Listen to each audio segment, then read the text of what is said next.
जैसा कर्म वैसा जन्म, ये 11 कर्म निर्धारित करते हैं हमारा अगला जन्म।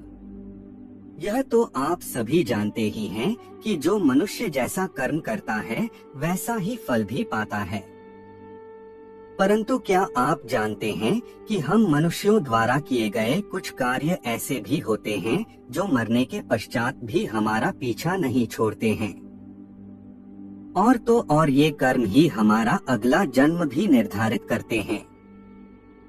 वैसे गरुड़ पुराण विस्तार से इस संबंध में हमें जानकारी प्रदान करता है। और आज हम आपको गरुड़ पुराण से लिए गए ऐसे ही कुछ 11 कर्मों के बारे में बताएंगे, जिनके आधार पर मनुष्य विभिन्न प्रकार के पशुओं की योनियां प्राप्त करता है। तो चलिए एक बार हम विस्तार से प्रकाश डालते हैं गरुड़ पुराण के इन 11 बिंदुओं पर। नमस्कार मित्रों, आप देख रहे हैं चैनल सनातन ज्ञान कथा। अगर आपको वीडियो पसंद आ जाता है तो इस चैनल को सब्सक्राइब अवश्य कर लीजिएगा। नंबर 1, मित्र से छल करने पर। इस संसार में मित्रता का रिश्ता बड़ा ही अनूठा होता है। कहते हैं कि एक सच्चा मित्र समय आने पर अपने प्राणों की आहुति भी दे सकता है। किंतु मित्रों तब क्या हो जब कोई सच्चे मित्र को ही ठगने लगे। वैसे गरुड़ पुराण में ऐसे लोगों के संदर्भ में विस्तार से बताया गया है। इसमें बताया गया है कि जब कोई व्यक्ति अपने मित्र से छल कपट करता है तो मृत्यु उपरांत उसे नर्क तो जाना ही पड़ेगा, साथ ही साथ उसका अगला जन्म पहाड़ों पर रहने वाले गिद्ध के रूप में होता है। उसे मरे हुए पशुओं का सड़ा गला मांस खाकर जैसे तैसे अपना जीवन यापन करना पड़ता है। नंबर 2, धर्म का अपमान करने पर।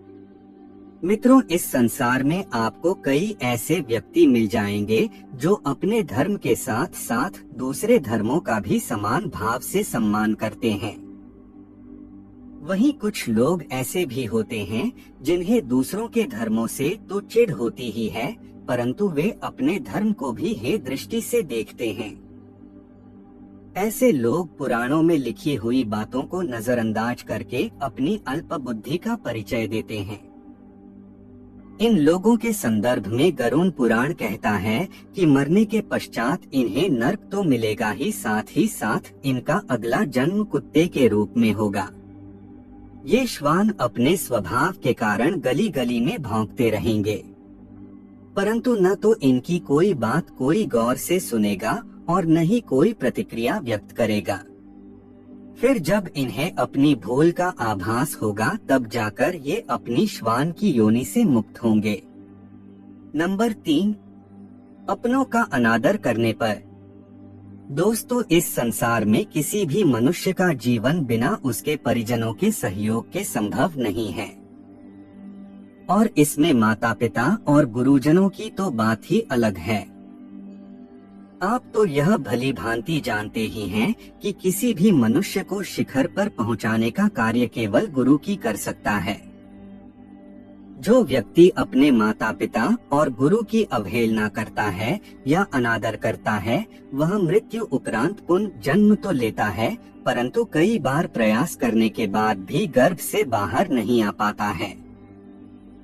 गर्भ के भीतर ही उसकी मौत हो जाती है। नंबर 4, ज्ञान को न बांटने वाला। दोस्तों यह तो आप भली भांति जानते ही हैं कि हमारे सनातन धर्म में ब्राह्मणों का कितना महत्व है। धर्म के अनुसार संसार में कोई भी यजमान चाहे वह कैसा भी हो, चाहे वह भले ही अपनी ओर से दक्षिणा देने में समर्थ न हो, तो भी ब्राह्मण देव का यह दायित्व है कि वह अपने ज्ञान से उसका भी कल्याण करे। परंतु यदि कोई ब्राह्मण ऐसा नहीं करता है तो इस जन्म में तो उसकी ख्याति खराब होगी ही होगी, अपितु अगले जन्म में उसे बैल बनकर इस धरती पर आना होगा और फिर उसे आजीवन अपने कृत्यों पर पश्चाताप करना पड़ेगा। नंबर 5, चालाकी करने वाला। इस संसार में ऐसे कई लोग हैं जो अपने कृत्यों से सभी का हृदय जीत लेते हैं, परंतु वहीं कुछ लोग ऐसे भी हैं जो अपनी चालाकी से सीधे साधे इंसानों को मूर्ख बनाते रहते हैं। ये आजीवन ऐसे ही खाते हैं। परंतु इन मूर्खों को यह नहीं पता है कि यह संसार ऐसे ही नहीं चल रहा है, अपितु इस संसार को चलाने वाला दूर कहीं बैठकर इनके इन सभी कृत्यों को देख रहा है। उसके घर में देर भले है मगर अंधेर नहीं है। ऐसे लोगों के बारे में गरुड़ पुराण में बताया गया है कि ये लोग अगले जन्म में उल्लू बनते हैं और अपनी चालाकी का पश्चाताप करते रहते हैं। नंबर 6, अपमान करने वाला। दोस्तों, जिस प्रकार सभी पुत्रों का यह दायित्व है कि वे अपने माता पिता की सेवा करते हुए अपने दाम्पत्य जीवन का निर्वाह करें, ठीक उसी प्रकार से एक आदर्श बहू का भी यही कर्तव्य होता है। परंतु इसके विपरीत जो स्त्री अपने सास ससुर की सेवा नहीं करती और उन्हें अपशब्द कहती है और असमय ही कलह करती रहती हैं, तो उन्हें अगले जन्म में रक्त पीने वाली जू के रूप में इस धरती पर जन्म लेना पड़ता है। नंबर 7, अनाज के घोटालेबाज। दोस्तों, हमारे सनातन धर्म में अन्न दान को सबसे बड़ा दान कहा गया है। जो व्यक्ति अन्न दान करता है वह न केवल इस लोक में अपितु स्वर्ग लोक में भी ख्याति पाता है। इसी वजह से लोग प्रीति भोज और भंडारों का आयोजन करते हैं।